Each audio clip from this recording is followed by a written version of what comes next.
खासदार व्हायची इच्छा होती म्हणूनच नाशिकमधून तयारी केली अशी स्पष्ट शब्दात छगन भुजबळांनी कबुली दिली। पक्षात सगळ्याच गोष्टी मनासारख्या होत नाहीत असंही त्यांनी म्हटलं। मात्र हे म्हणतानाच आपण नाराज नाही असंही त्यांनी म्हटलंय। महायुती मागे का पडली याचं विश्लेषण झालं पाहिजे असंही त्यांनी म्हटलंय। ऑर्गनायझरमधील लेखातल्या टीकेलाही त्यांनी प्रत्युत्तर दिलं।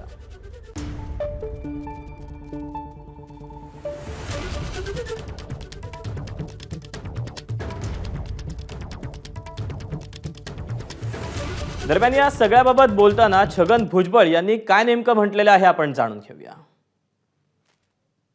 मला इच्छा आहे आणि म्हणून तर जे आहे नाशिकचे लोकसभा लढवायला सुद्धा मी तयार झालो होतो। दिल्लीतून माझं तिकीट त्यांनी फायनल केलं असं मला सांगितलं म्हणून मी कामाला लागलो आणि ते माघार घेतल्यानंतर सुद्धा 12-15 दिवसांनी जे आहे उमेदवारी जाहीर झाली। म्हणजे शेवटच्या फॉर्म भरायचा शेवटचा दिवस त्याच्या आदल्या दिवशी। आता ह्या सगळ्याचे परिणाम शेवटी जे आहे जय पराजय याच्यावर होत असतात। पक्ष म्हटल्यानंतर सगळ्याच गोष्टी तुमच्या मनाप्रमाणे होत नाहीत, थांबावं लागतं काही वेळेला। आपण का म्हणजे महायुती का मागे पडली महाराष्ट्रामध्ये याचं काहीतरी तर विश्लेषण झालं पाहिजे, काहीतरी तर अभ्यास झाला पाहिजे। माझ्या दृष्टीने हा अभ्यास आहे। पण आता मीच काय म्हणतो, मुख्यमंत्री पण तेच म्हणायला लागले, बाकीचे सगळे जे नेते आहेत ते पण तेच म्हणायला लागले की आपण 400 पार ते म्हटल्यामुळे असं लोकांना वाटलं की संविधानामध्ये बदल करण्यासाठी असा प्रचार केला गेला आणि तो प्रचार लोकांच्या मनामध्ये बसला।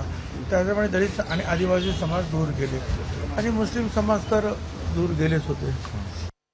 48 सीटों में हमको कितनी सीटें दी गई? 4,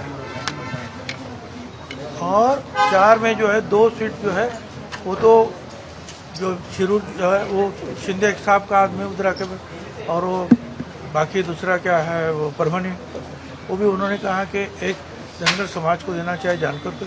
तो हमारे पहले में आए 2 सीट, एक रायगढ़ दूसरी बाराबंकी। एक जगह हम जीत गए, एक जगह हम हार गए। अब उससे कैसे आप बोल सकते हैं कि 48 सीटों पर परिणाम होगा? एबीपी माझा, उघडा डोळे बघा नीट।